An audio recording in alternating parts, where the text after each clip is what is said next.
Je me suis toujours dit que prendre de l'âge, franchir une dizaine, n'avait pas d'importance. L'âge est dans la tête. Sauf que pour moi, avoir 40 ans a été un choc intérieur auquel je n'étais pas prête. Dans ma vie, j'ai une poignée de personnes, famille et amis, qui sont tout ce qu'il y a de mieux. Je ne peux pas demander plus. Mais à cet instant, je sens un manque. Et cela était clair pour moi le jour où, prise d'une envie effrénée de rangement, signe chez moi d'une crise intérieure, j'ai bloqué devant une guirlande. Une guirlande emmêlée. J'ai regardé cette guirlande et j'ai senti un mal-être incroyable, une impuissance terrible. Je me suis acharnée sur cette guirlande. Car, à côté de tout le reste, je suis aussi têtue comme une mule. Et puis je me suis dit, Manuela, tu vas quand même pas te démonter devant une guirlande. Enfin, soyons sérieux, c'est un fil avec des ampoules au bout. Malgré mes efforts, la guirlande a eu raison de moi. Je l'ai mise de côté et j'ai poursuivi avec ma vie. Métro, boulot, dodo. Métro, boulot, dodo. Et puis un jour, je reçois une notification sur mon bureau. Une invitation à devenir volontaire pour aider autrui. Les mots prennent tout leur sens. Et la guirlande, qui représente si bien ma vie à cet instant précis, se dénoue petit à petit et les réponses s'allument une à une dans ma tête.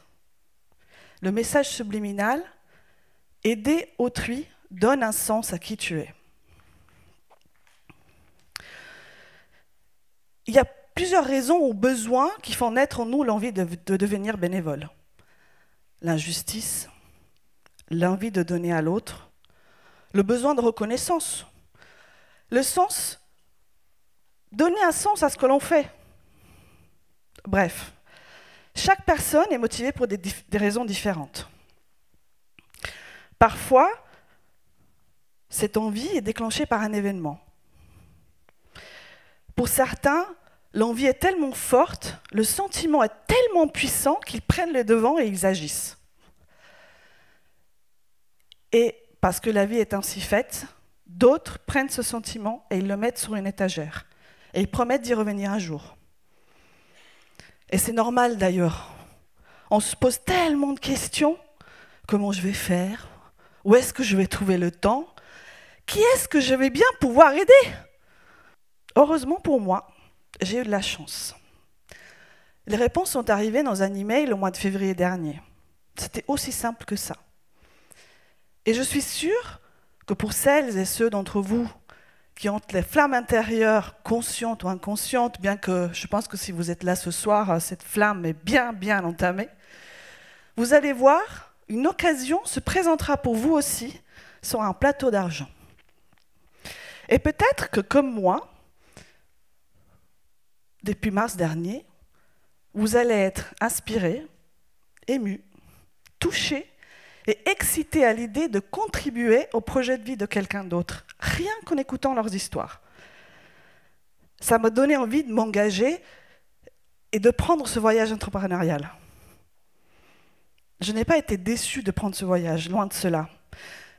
Même si parfois, c'était plutôt des montagnes russes qu'un long fleuve tranquille. Je me suis laissée porter par cette aventure humaine, aussi belle que dynamique, aussi excitante, concrète et exigeante. Car je me suis retrouvée à côté d'entrepreneurs aux manettes d'une entreprise naissante, avec tous les aspects d'un projet à 360 degrés avec un résultat concret à la clé. Un phénomène parfois rare aujourd'hui en entreprise, puisque on voit des projets naître, on a peut-être l'occasion de co-construire ces projets. Si vraiment on est bon, ils sont finalisés, Et au final, on en voit les fruits. Waouh! J'ai choisi par amour et admiration de suivre 5 projets. Avec le recul, je me dis, Emmanuela, encore une fois, tu as été un peu gourmande. Hein.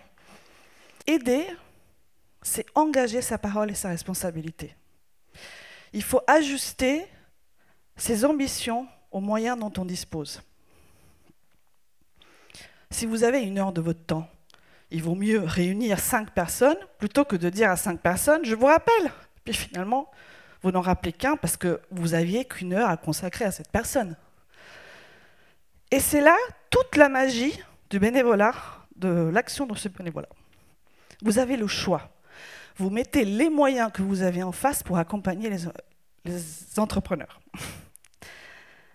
Vous pouvez donner 1 heure ponctuelle d'accompagnement, faire un atelier sur vos compétences, un mentorat sur le long terme, une simple discussion par téléphone, voire un échange d'emails. Chaque geste compte. Et votre participation peut être la brique manquante pour le projet d'un entrepreneur. Et c'est ça, cette multitude de façons de participer qui font que finalement, on peut apporter un accompagnement spécifique à chacun. Et peut-être demain, si plusieurs personnes décident d'accompagner ce projet, on pourra en aider encore plus. Dites-vous une chose, le pas que vous ferez va aider 2 vies. Celle d'une personne qui est en train de créer sa vie, et la vôtre, parce que vous aurez apporté quelque chose pour construire le monde de quelqu'un d'autre. Maintenant que l'envie est éveillée en vous, qu'on vous tend le plateau en argent, il ne vous reste plus qu'une chose à faire.